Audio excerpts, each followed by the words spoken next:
Greetings everyone. Assalamu alaikum. My name is Zishan and today I will talk about a very different book. The name of the book is The Bet.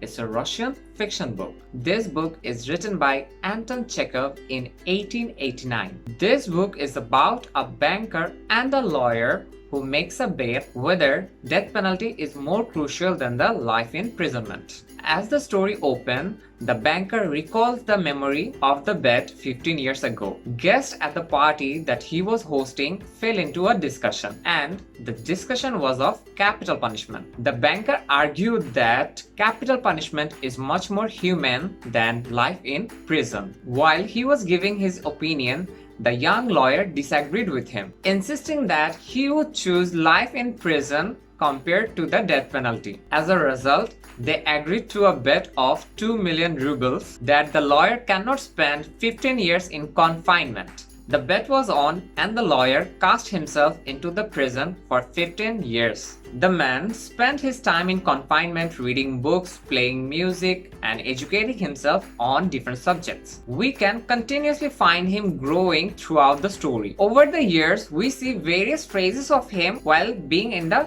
prison. At first, the lawyer suffered from loneliness and depression, but soon he started to study vigorously. He started with language and other different subjects. Then, a mix of science, philosophy, literature, and other mix of random subjects. He ended up reading almost 600 volumes within 4 years. Then the gospel followed by theology and histories of religion. In the final 2 years, the imprisoned lawyer immensely read about chemistry, chemicals, and sometimes he also moved into literature and started reading Byron and Shakespeare.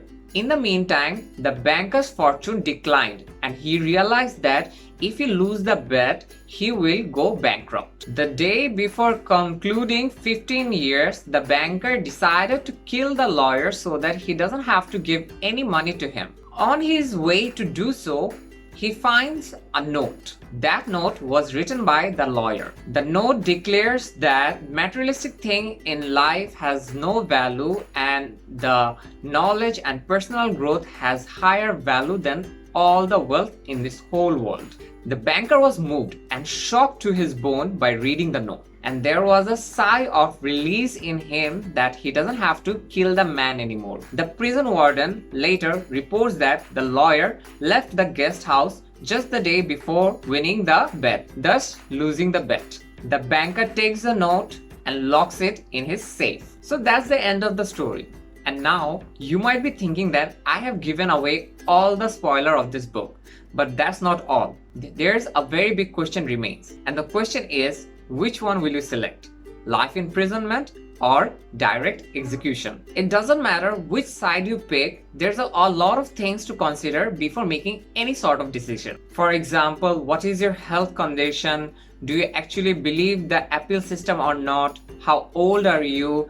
And what's the condition of the prison? As this fascinating allegory starts with the intellectual party guest in a discussion where they were discussing about the morality in between life imprisonment and death penalty, there's a small thing that popped in almost everyone's mind. Execution kills directly, life imprisonment kills by degree. The young lawyer boldly claimed that it's better to live somehow than not to live at all. So here, a very important question raises. The question is, what is the price of happiness? Although the lawyer is not allowed to have any sort of human contact, he can write down his requests on a paper, where he requested for wine, food, tobacco, and a piano. That doesn't sound so bad for 2 million rubles, which he could spend after getting out of the prison and live a comfortable life afterwards. But what about the host? He might possibly lose a lot of money, but if not, what will he gain? Will anyone have their mind changed? The lawyer's request changed dramatically. While the main focus was the punishment for the crime, the writer Chekhov throws a bit of philosophy at the second part of the story. The imprisoned lawyer studies several subjects vigorously and becomes some sort of a virtuous person. He gains wisdom through his study and starts seeing the world from a different point of view. The banker, on the other hand, living the delusional life,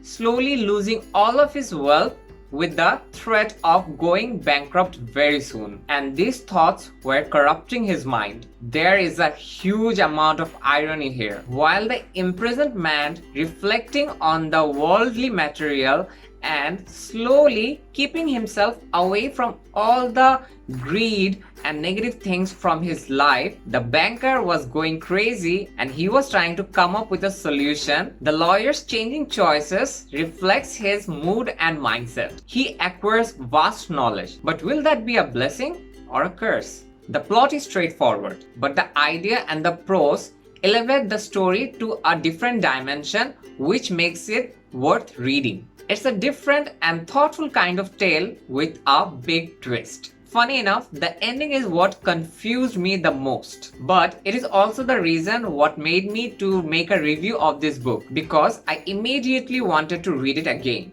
The ending brings the readers back to the beginning because it leaves the reader in a somewhat abstract situation. It forces the reader to analyze the character's intuitions and feelings. There's one question which was continuously roaming in my mind, is that why did he change his opinion? As he had to change his opinion, why he started doing this thing at the first place? And there are thousands of questions like that. And sometimes the reaction was, what in the world just happened? Or did I change my mind while reading the book? Sadly, we don't get to know the rest of their story. What happened to the lawyer? Do you think the lawyer changed his mind? Is life behind bars is actually better than no life at all? I know this review is a little bit of haphazard. It's very tough to keep everything neat and clean where everything is overlapping one top of the another, and maybe that's what I love about reading. I'm adding the link of the PDF version of this book. You can read it and let me know your thoughts. Thank you so much.